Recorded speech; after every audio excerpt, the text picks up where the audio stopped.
When looking for a couples therapist, what should a couple look for?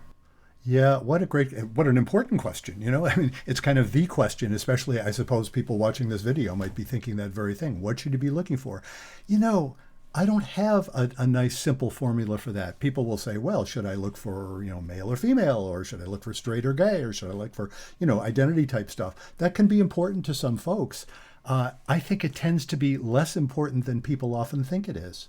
The individual fit with a particular person and their style and their way of thinking tends to be much more important than any particular identity factor. So there isn't a simple way of knowing. You kind of end up having to try it. I know that's hard because you get started with someone and it doesn't work. You kind of have to try it and see what goes. That said, I'll tell you some things that maybe this is just reflecting my own, well, I'm sure it's reflecting my own personal bias. There's some things that would be sort of deal breakers for me. If you go to somebody and they tell you what to do, that tends to be worse than useless. I can't tell you how to live your life. If I thought I could, aside from astonishing arrogance, it would also be flat out wrong. I can't tell you how to live your life. You're much better at living your life than I am and than anybody else is. I'm fine living mine. Thank you very much, but not yours.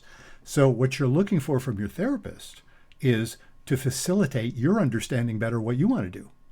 You're not looking for your therapist to tell you what to do, what not to do. I'm not saying therapists shouldn't make suggestions. That's fine.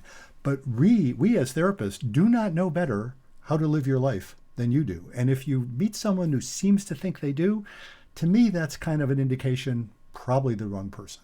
So, that's kind of a partial answer, isn't it? I don't have a simple way of saying, oh, this is exactly what to look for. Let me add something else while we're on the subject. What school of therapy they practice? Do you know what I mean? Are they cognitive behavioral? Are they narrative? Are they psychoanalytic? Are they whatever?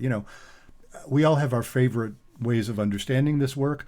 I don't think it amounts to much. And the research on that is interesting. The particular school of thought the therapist belongs to seems to have no effect on whether people who work with them think that was helpful or not. So that isn't going to help you much either. So sorry about that. If you're looking to see if you want to try working with me, hey, give it a try. That's the best I got.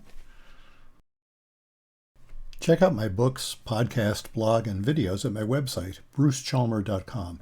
If you'd like to make an appointment for couples therapy, visit brucechalmer.com and drop me a line. I'll get back to you right away.